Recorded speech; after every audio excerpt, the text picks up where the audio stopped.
सूखाग्रस्त क्षेत्र पर पक्षियों का खौफ हो या बर्फ का कहर, हालात जितने भी मुश्किल हो, जीवन कभी थमता नहीं है।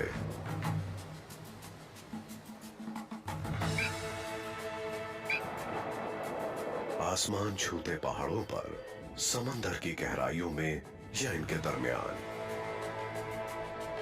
उस जगह का खास वातावरण तय करता है कि जीव एक दूसरे से कैसे संपर्क करेंगे, शिकार कैसे करेंगे और परवरिश कैसे करेंगे।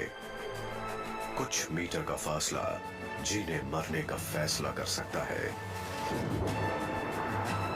कुदरत की चुनौतियों पर खरा उतरना आसान नहीं है। उत्तरी चिली का अटाकामा ऐसे तालाब आसानी से नहीं मिलते, इसीलिए ये पौष्टिक घास पर आश्रित होते हैं। इससे पेट भी भर जाता है और शरीर में पानी की जरूरत भी पूरी हो जाती है।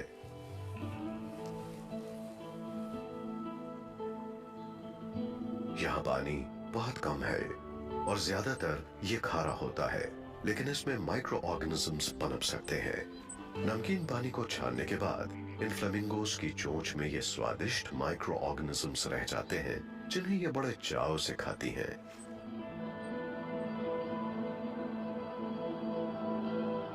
प्लेटो में बहुत कम बारिश होती है, लेकिन चिली की सबसे बड़ी खारे पानी की झील सालार डी अटाकामा पानी के लिए इसी बारिश पर निर्भर है।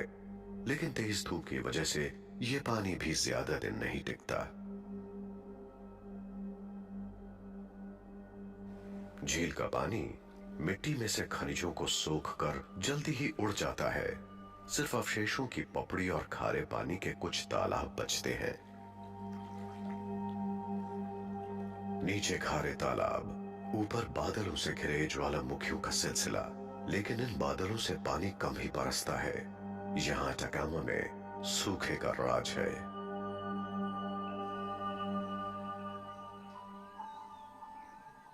सुबह के इस कोहरे ने एक अनजानी दुनिया को ढका हुआ है। ये श्रीलंका का पहाड़ी इलाका है।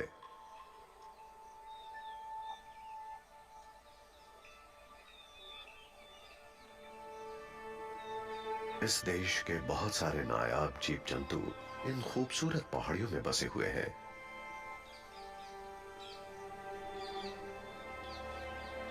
यहाँ कुछ ऐसे जीव भी रहते हैं जो दुनिया में और कहीं नहीं पाए जाते।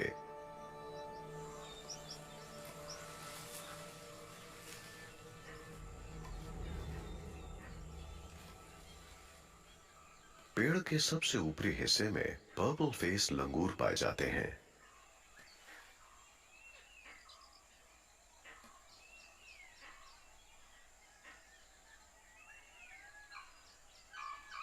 ये अपनी ज्यादातर जिंदगी इन ऊंचाइयों पर ही काटते हैं। इनका कभी कभार ही नीचे आना होता है। वैसे भी नीचे रहना इतना सुरक्षित भी नहीं है। यहाँ ऊंचाइयों पर इनके लिए भर पेट खाना होता है और ऊंची टहनियों पर इनके बच्चों का खेल कूद भी हो जाता है।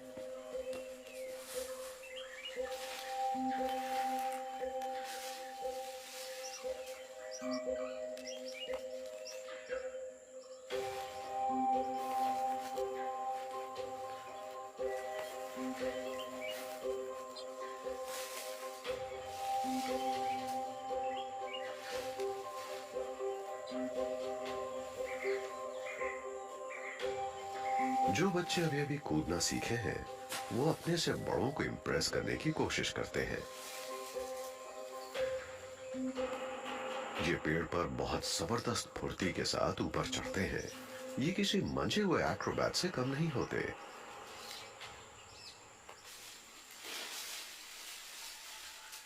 लेकिन सभी लंगूरों का मिजाज एक जैसा नहीं होता। कुछ को छलांगे मारने में मजा आता है, तो कुछ आराम तलब जिंदगी पसंद करते हैं। ऐसे लंगूर अपनी तन्हाई में किसी को दखल अंदाजी नहीं करने देते।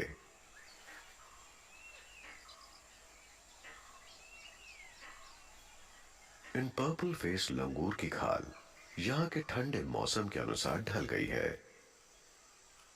कठोर ठंड के दौरान इनकी गर्म रोएदार खाल इनकी रक्षा करती है।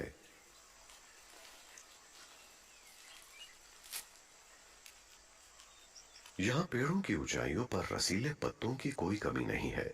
जहां भी हाथ बढ़ाओ मिल जाएंगे। लेकिन ये लंगूर वो खाना चाहते हैं जो इन पत्तों से भी ज्यादा स्वादिष्ट हो।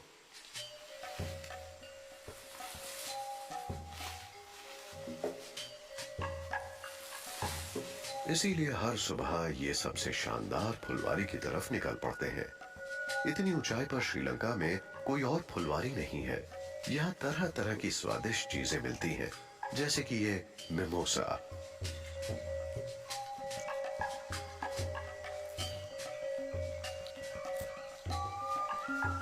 लेकिन जंगल में चैन से कौन खाने देता है। एक बार पक्षी ने सिर पर मंडराना शुरू कर दिया है। ब्लैक ईगल को देखते ही लंगूर दहशत में आ जाते हैं और सब भाग खड़े होते हैं।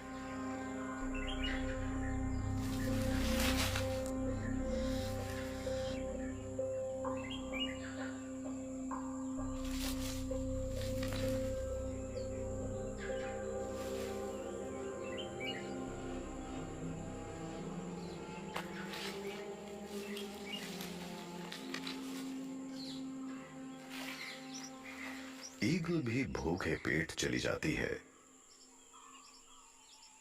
जब खतरा आसमान से हो तो लंगूरों को उसका थोड़ा बहुत अंदाजा लग जाता है, लेकिन जमीन पर उतरने से लंगूर कतराते हैं। नीचे पता ही नहीं लगता कौन घात लगाए बैठा हो। जैसे कि ये इंडियन रॉक पाइथन। ये विशाल अजगर अपने शरीर को लगभग 5 मीटर तक फैला सकता है। शिकार को घेर कर कैसे कसते हैं, कोई इससे सीखे। इस मादा की बात अलग है। ये हफ्तों से अपने घोंसले पर कुंडली मारकर अपने अंडे से रही है, उनकी रक्षा कर रही है।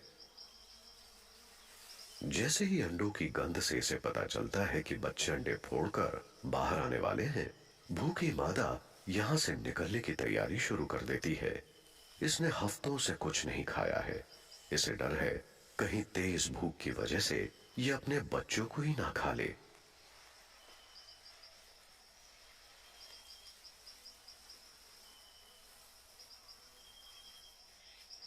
अब घोंसले की हिफाजत करने वाला कोई नहीं है।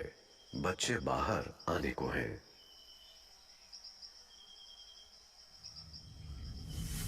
अंडों के अंदर नन्हे अजगर बाहर आने की कोशिश में जुट चुके हैं।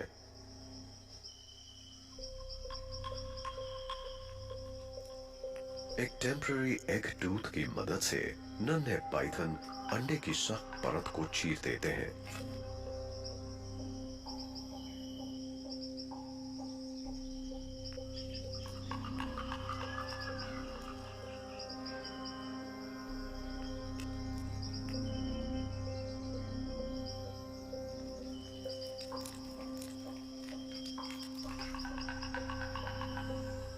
और फिर सूंघ कर बाहरी दुनिया का अंदाजा लगाते हैं।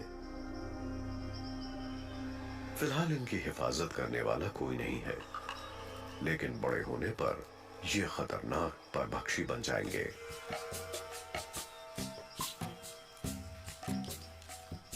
अकेले रहने की इनकी आदत है।